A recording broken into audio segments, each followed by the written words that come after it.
ہمارے چینل کو سبسکرائب کریں اور بیل آئیکن کو دبائیں۔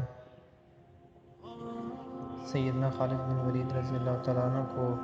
عین یرموک کی جنگ میں جب معزول کر دیا گیا اور ان کی جگہ ابو عبیدہ بن جراح رضی اللہ تعالیٰ عنہ کو سپہ سالار مقرر کیا گیا تو خالد بن ولید رضی اللہ تعالیٰ عنہ نے تاریخی جملے کہے: خالد کل بھی اللہ کے لیے لڑتا تھا اور آئندہ بھی اللہ ہی کے لیے لڑے گا۔ اس سے کیا فرق پڑتا ہے کہ میں سپہ سالار بنوں یا ایک عام جنگجو۔ اسی طرح 25 ہجری میں جب سیدنا عثمان بن عفان رضی اللہ تعالیٰ عنہ نے عمرو بن العاص رضی اللہ تعالیٰ عنہ کو معزول کر کے ان کی جگہ عبداللہ بن سعد ابن ابی سرح کو ان کی جگہ مقرر کیا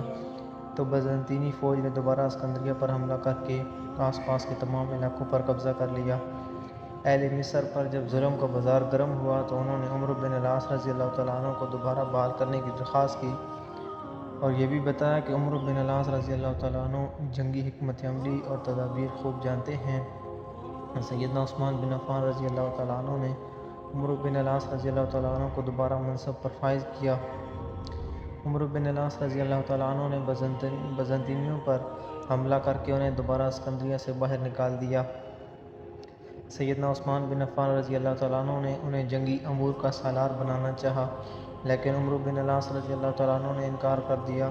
حالانکہ سیدنا عثمان بن عفان رضی اللہ تعالیٰ عنہ نے انہیں یہاں تک کہا کہ جس طرح آپ پہلے سالار تھے اور ساتھ خراج پر متعین تھا،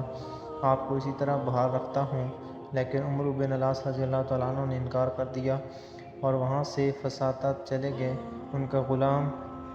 وردان جو آزاد ہو گیا تھا انہیں اسکندریہ کا حاکم مقرر کر دیا۔